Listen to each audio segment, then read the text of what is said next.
మొన్న తెలుసా మీకు 20 ఏళ్ళు వాడు జైల్లో ఉన్న తర్వాత వాడిని బయటకు తీస్తే వాడు నిర్దోషాన్ని బయటికి రిలీజ్ చేశారు వాడిని. వాళ్ళ అమ్మ నాన్న చచ్చిపోయినప్పుడు ఆఖరి చూపు కూడా వాడు వెళ్ళలేకపోయాట. వాడిని బయట వస్తే వాడు నేరస్తులు, వాడికి ఉద్యోగం లేదు, ఏమీ లేదు, జీవితం అంతా నాశనం అయిపోయింది.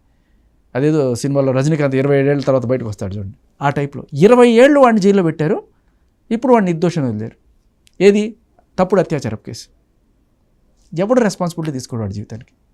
చచ్చిపోతే చచ్చిపోడు, చచ్చిపోమా, ఎంతమంది చచ్చిపోడు. అతుల్ సుభాష్ చచ్చిపోయాడు. మన దగ్గర ఒక ఫోక్ సింగర్ రాజు అని ఒక ఆయన చచ్చిపోయాడు. ఆయన ఏది వాళ్ళ ఆవిడ వెళ్ళి పోలీస్ స్టేషన్లో కేసు పెట్టింది, మా ఆయన తిట్టాడో కొట్టాడో అని. వాడిని తీసుకొని వెళ్ళి బెదిరించారు. వాళ్ళ ఆవిడ కాళ్ళు పట్టించారట అందరి ముందు.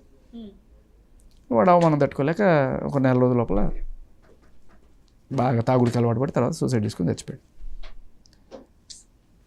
పిల్లల్ని చూపించలేదని దీంతో చచ్చిపోయిన కొంతమంది సైంటిస్టులు, పెద్ద పెద్ద, అంటే దేశానికి పనికొచ్చేవాళ్ళు. ఒక్కళ్ళు కాదు, చూస్తుంటే అసలు ఇది పోతుంది. అండ్ పెళ్లి చేసుకుంటారని ప్రామిస్ చేసి మోసం చేశాడని చెప్పి కేసులు ఇవి కొన్ని, ఈ హనీ ట్రాప్స్లో. అదేంటంటే రిలేషన్లో ఉన్నప్పుడు సరే ఎదురు లివ్ ఇన్ సంసారం కూడా చేసేసారు. తర్వాత ఫైనల్గా ఒకరోజు నీవిడ వెళ్ళి పోలీస్ కేసు పెడుతుంది. ఇది రాజ్ తరుణ్ మీద పెట్టింది, అదే 493. పెళ్లి చేసుకుంటే ఆయన ప్రామిస్ చేసి నాతో సంసారం చేసి ఇప్పుడు నన్ను వదిలేశాడు, ఇప్పుడు నా బతికేంటి అని కేసు పెడితే ఇప్పుడు వాళ్ళకి 10 ఏళ్ళ వరకు జైలు శిక్ష అట. 7 ఏళ్ళు 10 ఏళ్ళు. అది ఇదే రివర్స్లో మీరు ఆలోచించండి. ఇదే ఒక అమ్మాయి కనుక అబ్బాయిని వద్దనుకొని నాకు వీడికన్నా బెటర్ సంబంధం వచ్చింది అని చెప్పి ఆవిడ అమెరికా సంబంధం చేసుకొని వెళ్ళిపోతే వీడి కనీసం నాకు అన్యాయం జరిగిందని చెప్పుకోవడానికి ఒక సెక్షన్ కూడా లేదు. అది అన్యాయం కింద పరిగణించరు. దురదృష్టవశాత్తు ఈ మాట కింద నన్ను ట్రోల్ చేసి కమెంట్ పెట్టినా సరే అదే అమ్మాయి గనక మోసం చేస్తే అది స్త్రీ హక్కు కింద పరిగణించబడుతుంది. అదే అబ్బాయి గనక మోసం చేస్తే అది హక్కు కాదు, స్త్రీ హక్కుల ఉల్లంఘన. ఇక్కడ 2 హక్కులే. ఆవిడకి హక్కులు ఉంటాయి, బాధ్యతలు ఉంటాయి. అంతే. మగాడికి హక్కులు ఉండవు, బాధ్యతలు మాత్రమే ఉంటాయి. అంతే, వాడి బాధ్యతలు ఉంటాయి, మనసు ఉండదు. అండ్ నో అన్న కూడా చాలా హుందాదనంతో తీసుకోవాలి. స్త్రీ మాత్రం నో అనొచ్చు, ఎవరైనా నో అన్నా తిరిగి ప్రతిఘటించాలి. ఒకటి చెప్తా చూడండి, పింక్ సినిమాలో కూడా వచ్చింది, వకీల్ సాబ్లో కూడా వచ్చింది. When women says no it's no. అది ఎందుకు ఉమెన్ అన్నారంటే when man says no it's not no. వాడికి నో అనే హక్కు లేదు, చచ్చినట్టు పడి ఉండాలి అంతే. అది ప్రస్తుతం ఉన్న చట్టం. అదే ఈ చట్టాలని ఉల్లంఘించే లేకపోతే వాళ్ళ ఆసరా కోసం తీసుకునే అబ్బాయిలు ఉన్నారు, అమ్మాయిలు ఉన్నారు. బట్ దెన్ మీ పోరాటం చాలా గ్రేట్ సార్. బికాజ్ ఈ ప్రాసెస్లో చాలా ట్రోలింగ్స్ ఉంటాయి, చాలామంది ఎన్నో రకాలుగా మాట్లాడతారు. మీ ఫ్యామిలీ నుంచి మనకు అవసరమారా ఇవన్నీ అన్న మాటలు కూడా వస్తాయి. But then still you decided to stand by, which is very very great, appreciated. Coming back to our February 14th, మన మనసంతా నువ్వే రిలీజ్, వ్యాలంటైన్స్ డే. ఖచ్చితంగా బ్లాక్ బస్టర్ ఓపెనింగ్స్ ఉంటాయి.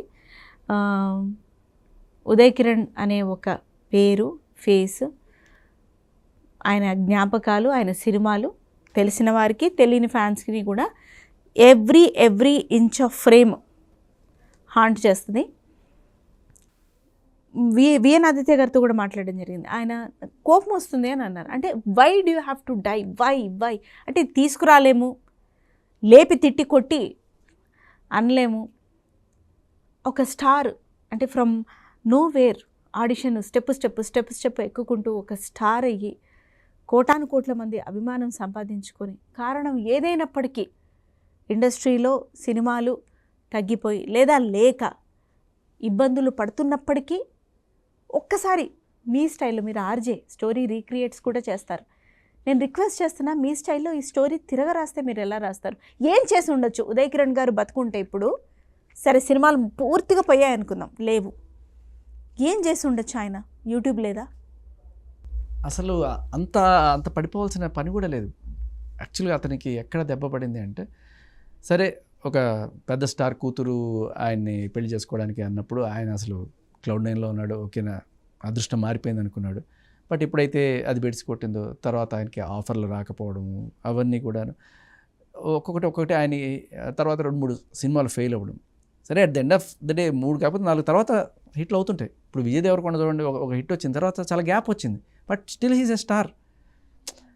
ఆ కాన్ఫిడెన్స్ మనకి ఎప్పుడైతే తగ్గిపోతుందో దానికి తోడు వ్యసనాలకి అలవాటు పడ్డా. అంటే మన ఫెయిల్యూర్కి మనల్ని కాంపెన్సేట్ చేసేది మందు అనుకునే స్టేజ్కి వెళ్ళిపోయినప్పుడు అది ఎట్లాంటి వికృతాలైనా చెప్పిస్తుంది. ఆయన చేసిన మెయిన్ అదే, ఎస్పెషలీ నువ్వు నేను, ఆ తర్వాత మనసంతా నువ్వే, ఈ మంచి సూపర్ డూపర్ హిట్ టైంలో అసలు తిరుగులేని యువకెరటం.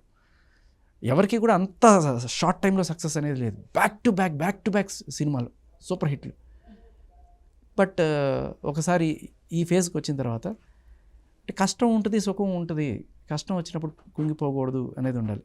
కానీ మన సినిమాల్లో ఇది ఈయనే కాదు, సావిత్రి గారు కావచ్చు, లేకపోతే జియా ఖాన్ కావచ్చు, ఇలా చాలామంది ఒక హై సక్సెస్ని చూసేసి తర్వాత దిగాలి అనుకున్నప్పుడు వాళ్ళకి ఒప్పుకోదు.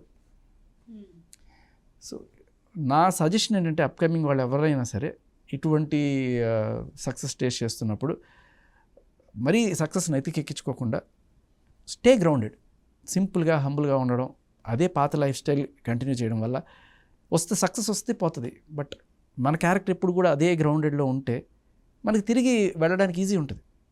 మనం అంత ఎత్తుకు ఎదిగిపోయిన తర్వాత సడన్గా ఒక 5 కోట్లు లేకపోతే 6 కోట్ల రెమ్యూనరేషన్ నుంచి 50 లక్షలు ఇస్తాం, 30 లక్షలు ఇస్తాం అంటే నేను చేయను ఎన్ని చేయవు, అలా చేయకుండా మళ్ళీ ఇదైపోతుంది. అండ్ మెయిన్ థింగ్ ఏంటంటే ఇటువంటివి ట్యాకిల్ చేయడానికి సావిత్రి గారు కావచ్చు, ఈయన కావచ్చు, సేమ్ ఎగ్జాంపుల్.